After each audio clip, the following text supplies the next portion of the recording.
Hey guys, Brian Haywood here. Welcome back to my Beards and Banjos YouTube channel. And today we are doing a beard trim. I think I'm going to do this in 3 videos.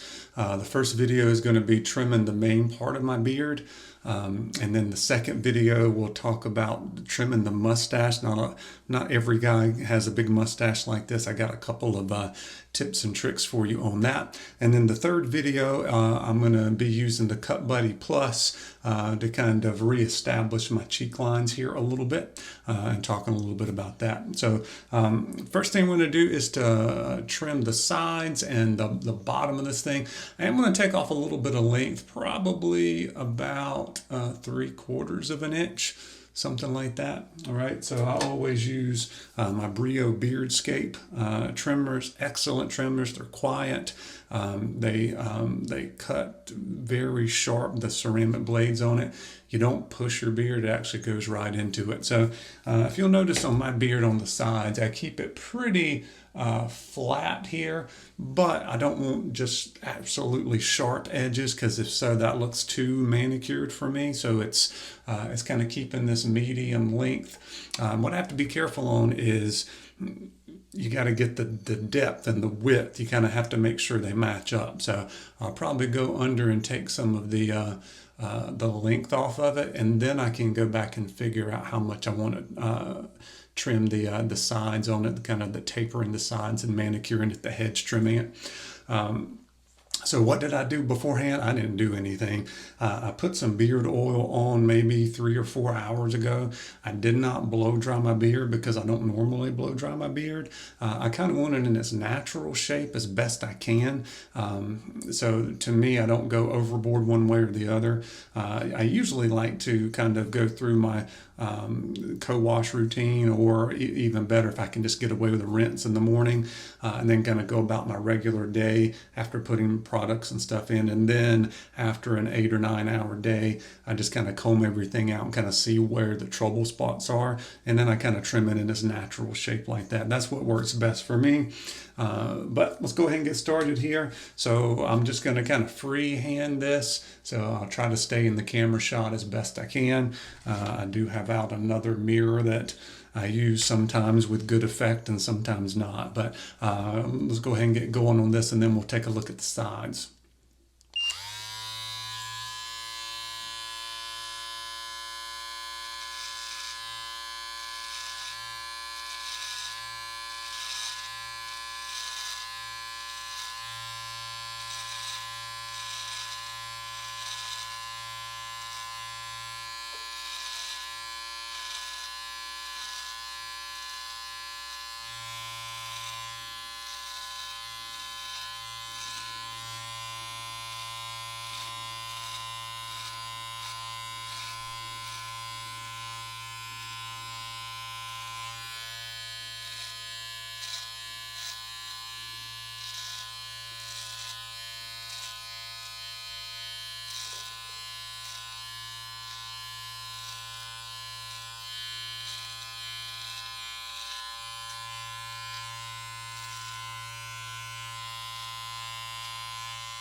Okay, and by the way, before I started, I didn't really comb out the bottom of it a whole lot, because I actually want this under here to be longer because it's really curly.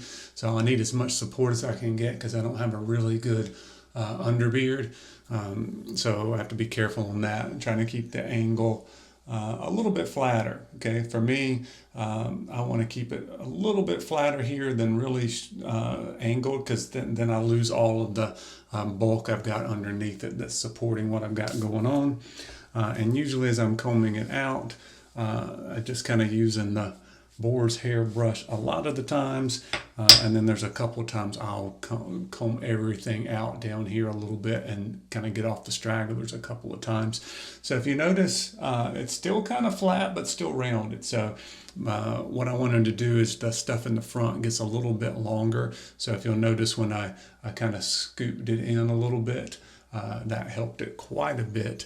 Yeah, it looks shorter and it's kind of a shock to me there to start with, but after a little while you kind of get used to it. So let's see what we can do. I think I'll go ahead and do the sides next, and then I can double check the neck part back here and making sure I can get it right. So when I do the sides, I use the guards on it, and I usually use on the Brio, you've got one that's a 6 on one side and 3 on the other. So I'll start with the 6. And sometimes I'll freehand it without a guard, but trying to do it here on camera, a little bit different kind of setup. So what you do is you kind of just go straight down with it, and you listen. All right, so you listen with that. You see all of the little dips and waves I have here. I have to be careful. If I press in too much and I hit one of those waves at the wrong spot, then I'll have too much taking off. So I'm really just trying to get the ones that are sticking out to clean everything up, and this will bring it in just a little bit. I don't want to bring it in too much, because the more you bring it in, the more you're losing off of your beard and the support system starts to go away. And then I can just go back and taper at the top. So once again, got a number 6 on. And we're going to go down this way with it.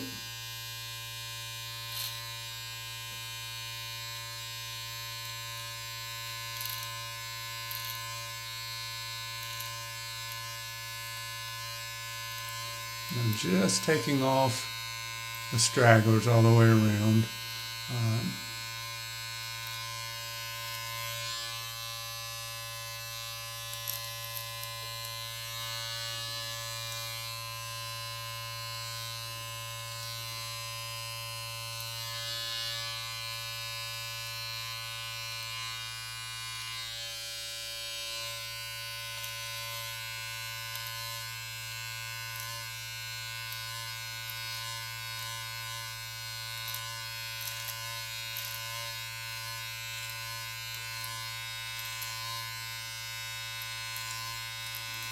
You should take off a little bit more in the back line. We'll talk about the back line in a minute.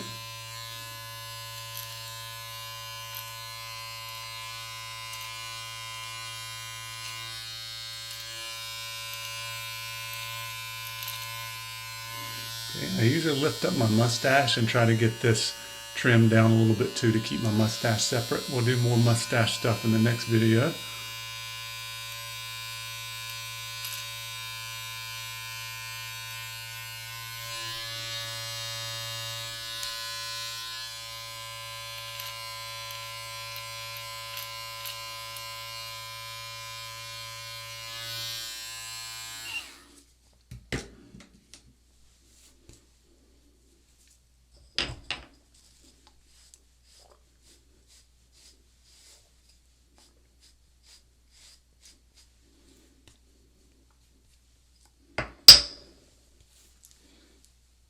So that's looking good. It's kind of a little bit more rounded than I normally like. It kind of right back here, what'll happen a lot is this will grow a little bit faster.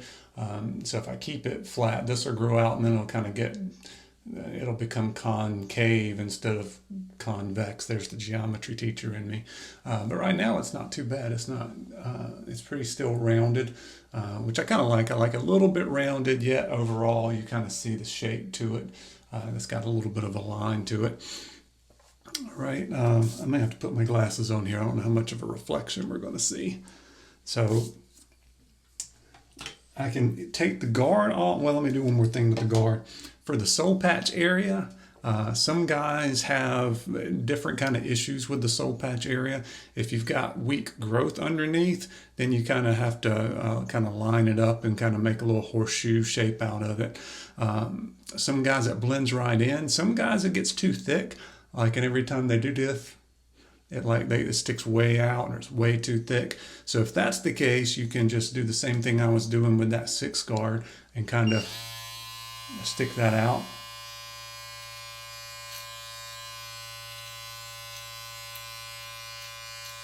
And take a little bit off.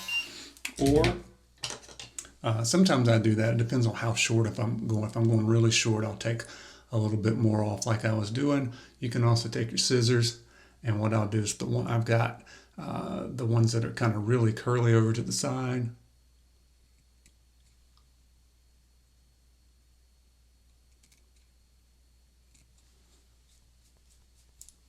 Kind of trim those up a little bit. So there's the soul patch.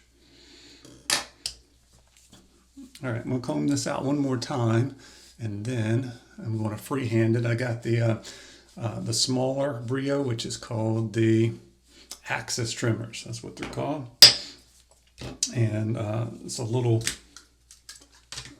more narrow, and it gets closer to the skin too. So if I want to do the neckline with it, I'll use the Axis. Also, you'll see in the 3rd video, I'll probably use it to help with my cheek lines to get them reestablished a little bit. But I also like kind of fine tuning everything freehand with the Axis. It's got guards too, but I don't really ever use guards with it because I've got the bigger one for that. So I'm going to go over it one more time, and then we'll see where we're at.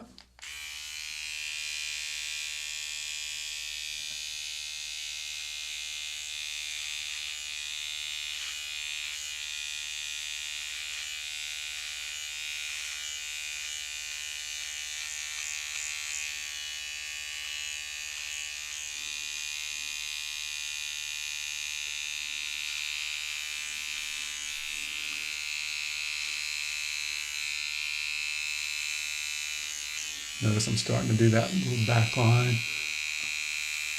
I'll look at that a little bit more in a minute.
Okay, and what you'll notice will happen is you'll kind of get everything nice and neat and it'll look good until you wash it, and then it'll again.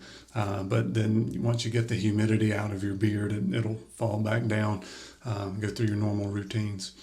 All right, so that's looking good for the sides. Let me go back and do a little bit of tapering closer to the sideburns. I haven't just gotten my hair cut. A lot of times I'll do a beard trim after I've gotten my hair cut, but in this case I haven't, so there's not a whole lot to kind of blend in. So let me take my glasses off. What you can do is you can try it. You can go down to the 3 if you want, or you can turn the 6 upside down and kind of just go into it a little bit.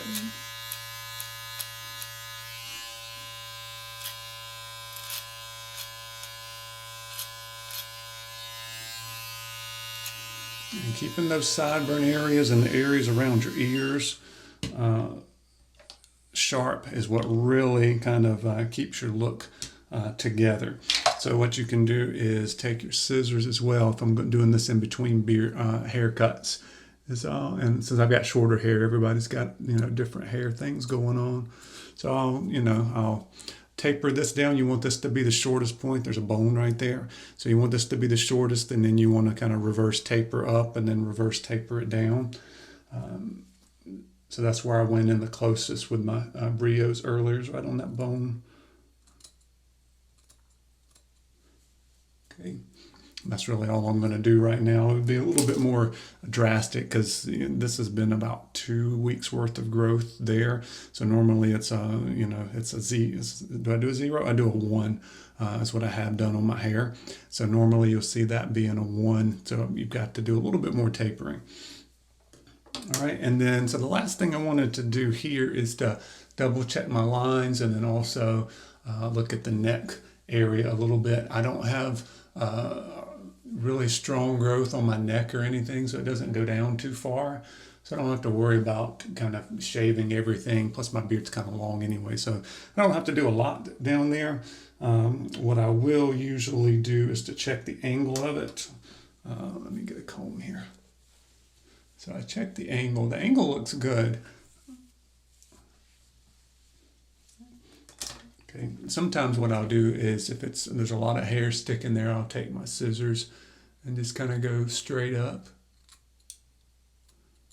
Okay, and that'll get some off. Also, what you can do is to comb your hair back a little bit if you've got really thick growth and you want to get rid of some of that stuff on the back edge a little bit, or if you want to kind of work that in as part of your tapering, so you can get some more of those hairs by combing it straight back and getting more of those. Let me do this side. This side's my weak side. And I apologize if I'm not staying right in the center of the camera. Hopefully we can make this work.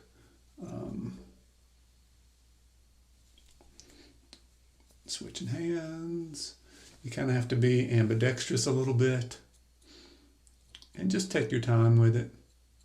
The more practice you get, the better off you'll be.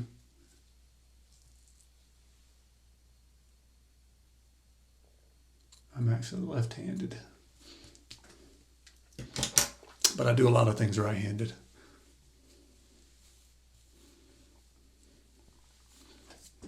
Right, and let's go back with the Brio here. And what I'll do is kind of knock down some of these hairs. This is with the axis because it gets closer.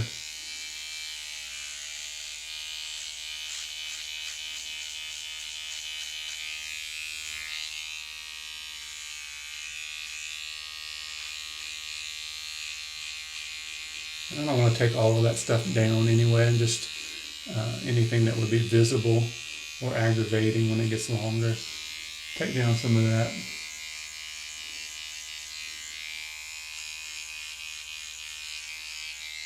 Just catch any of those old man hairs that like growing.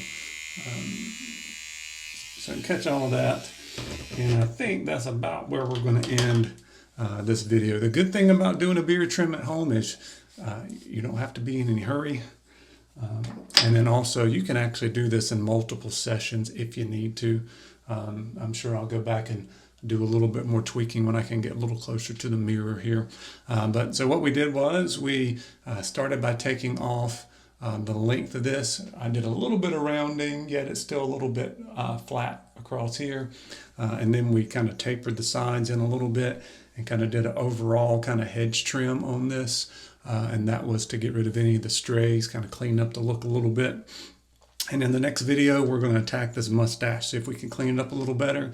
And if we take a lot off the mustache, then I might need to take some more off of this and a bulkiness right in here I'm seeing. But anyway, I appreciate you guys watching. Check out the next video. Thanks.